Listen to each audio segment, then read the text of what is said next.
Welcome to Sir Win's Accounting Lectures. Today, gagawin natin ang footing and balancing na part ng posting to ledger na step ng accounting cycle. Actually, nagawa na natin ito dun sa nakaraang lecture under John Marini Bike Concession. At ngayon, uulitin lang natin kasi ang sabi dun nga sa lecture na yon, maraming mga approach kung paano ito ginagawa. At lahat naman ay tama.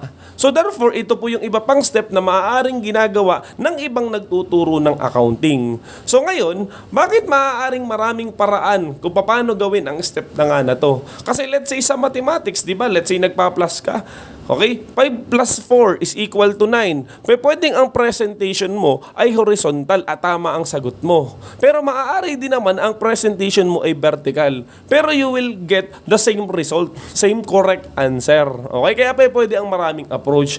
Halimbawa pa, pag nagluluto ka, di ba? Minsan inuuna ang sibuyas bago ang bawang kapag ka nagigisa. O kaya bawang muna bago ang sibuyas. Pero at the end of the day, iisang putahe at maaaring iisa pa nga ang lasa ng kakalabasan ng mismong pagkain. So again, maraming approach pero lahat naman po ay tama. So ngayon, simulan na natin yung sinasabi nating isa pang paraan ng posting and balancing. At syempre, hindi ballpen ang gagamitin natin, but rather lapis. Okay? Sa pagsasolve na to.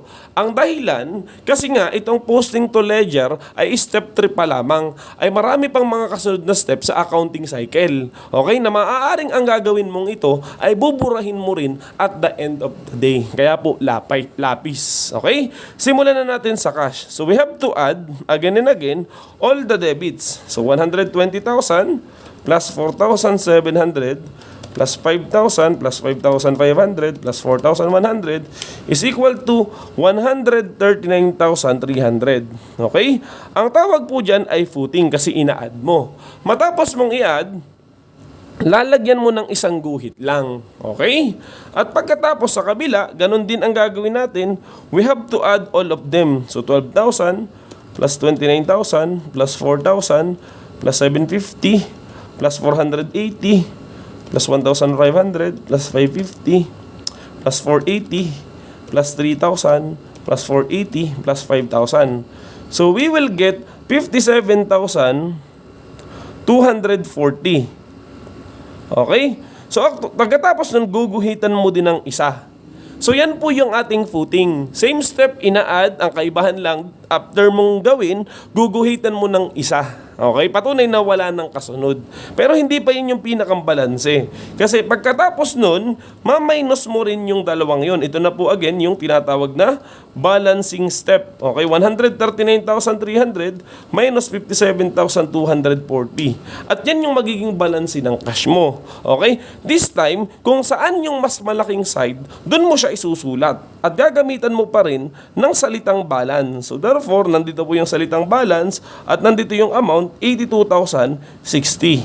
Pero dahil ito ang pinakang naging sagot, therefore, lalagyan mo siya ng double rule. Hindi pa pwedeng box or circle, talagang double rule kasi sa accounting, ang ibig sabihin nun ay final answer. So again, ano ang normal balance ng cash? Di ba debit? So sa procedure po na to, sa presentation na to, kung ano yung normal balance, dun niya ipinapakita. Unlike dun sa nauna nating ginawa, na dun sa other side, at talagang binabalansin natin siya. In this particular step, nilalagyan natin ng underline. Okay? So tumuloy na tayo. Pagdating sa accounts receivable, kung saan iisa ang given, okay? Guguhitan mo lang to at hindi ka na magsusulat dun sa kabila. Ganito lang. Okay? At pagkatapos, dahil nga wala nang kasunod, wala ka namang isusolve dyan, isusulat mo na rin yung salitang balance kung saan yung higher side. In this particular case, 1,100 debit, sa credit ay 0. So therefore, yung balance ay debit, is i-rewrite mo gamit ang lapis at iyong i-double rule para makita na yun yung ating final answer. Okay? So ganun din dun sa supplies. Dahil iisa, guhitan mo ng isa, tapos isulat mo yung balance amounting to 1,500 and then double rule. Okay? So, ganun lang po yun. At itutuloy-tuloy na natin siya. So, let's say container. Okay? Dahil yan ay dadalawa, so we have to add. That is totaling 33,000. At guguhitan mo ng isa. At pagkatapos, isusulat mo yung salitang balance at ilalagay mo pa rin yung amount na sinagutan mo, which is 33,000, at lalagyan mo ng double rule. So, ibig sabihin talaga sa step na to, every time na tapos ka ng mag-plus o yung tinatawag na footing, ay nilalagyan mo ng isang guhit. Okay? Whether madami na plinas mo or iisa, laging merong underline. At pagkatapos yung final answer ay inilalagay mo doon sa mas mataas na side. In this particular case, debit 25,000 at lalagyan mo ng double rule para masabi na tapos na. Okay? Katulad dito, iisa ito, so guguhitan mo ng isa at itong kabila ay i-add mo. So therefore, the answer would be 24,500. At pagkatapos, you have to deduct. At dahil mas malaki itong side na to, isusulat mo dito yung salitang balance amounting to, guhitan mo to ng isa, amounting to 13,000. Okay, and then we get the balance, double rule. Notes payable, alaktawan kasi nga 0. Okay, so tuloy lang po natin. Marine capital, dahil yan ay iisa, so anong gagawin natin?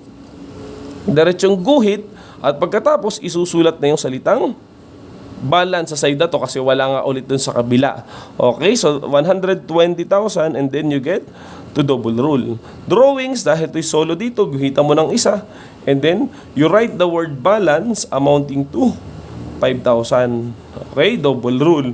O pagdating dito sa revenues, ito total po natin yan. So i-add natin, medyo mahaba. So 47 plus 5,000 plus 5,500. Okay, ulitan. 47 plus 5,000 plus 5,500 plus 1,100 plus 41 is equal to 20,400. Okay? At pagkatapos, dahil nga siya'y solo, guhitan mo ng isa at isulat mo sa ilalim yung salitang balance patunay na tapos ka na, 20,400. And then, double rule. Wages expense, so ito total po natin yan. So therefore, 480 plus 480 plus 480. So totaling 1,440. Then lagyan mo ng isang guhit. Tapos isulat mo sa ilalim yung salitang balance amounting to 1,440. And then after, you put the double rule. O sana po ay na-appreciate yung other approach. Ito naman ay paulit-ulit na lamang. Okay, so last page na tayo. So nandito na yung maintenance expense. Solo ulit. So guhitan mo ng isa. And then, you write balance. Okay, so total 750. Sa kabila, ganun din. You write, you underline, and then you write balance. So, you get 550 still. So, therefore, double rule. Sa kabila, guhitan mo ng ganyan. Isulat mo yung salitang balance. Okay? And then, lagyan mo dito, 3,000. Ayan. So, wala nang kasunod. Therefore, natapos na yung tinatawag na footing and balancing. Okay? Ang kagandahan lang dito sa step na to, hindi ka na malilito or mag-iisipan na kung nasa credit ililipat sa debit. Unlike nung ating naunang step dun sa nakaraang lecture. Sa ganitong presentation, kung nasan yung salitang balance, okay? Yun na agad ang gagamitin mo paglilipat doon sa trial balance. Ang ibig kong sabihin, kung naaalala nyo, ginawa na po natin ng trial balance si John Marini by concession doon sa kasunod na step. Okay?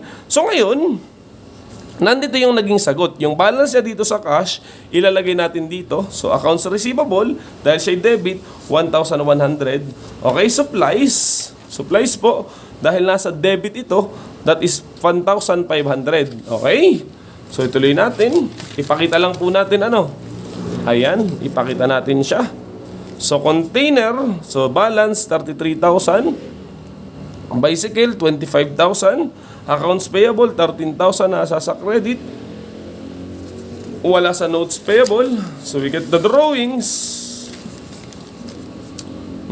Capital 120,000. Drawings 5,000. Rental revenues 20,400. Wages expense 1,440.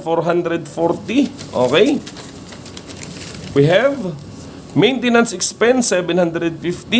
Repairs, okay, tama ba? Repairs 550 and concession fee expense 3,000. So napansin po natin kung nasa debit talaga yung balance, okay? So inililipat mo rin sa debit nung trial balance. At kung nasa credit, therefore nasa sa credit. So inuulit po natin ano, parehas silang tama. Okay? Kasi at the end of the day, kahit itong approach na to o yung o yung isang ipinakita natin, parehas din naman ang pupuntahan ng trial balance at makukuha mo pa rin yung pinakang total na naging sagot mo. Okay? So ang sa akin po, kaya bakit natin to kinakailangang ipakita ulit? Kasi maaaring yung iba magtaka or sabihin ay bakit iba yung tinuturo po ng kanilang teacher, ay okay lang yun. Pero sa ngayon, okay, ang gagamitin pa din natin sa ating lecture as we go along ay yung original na step kung saan yung balancing ay ginagawa natin dun sa other side. Pero sa akin po ay maraming ang tama, okay, na yung procedure naman kasi ang tinitingnan,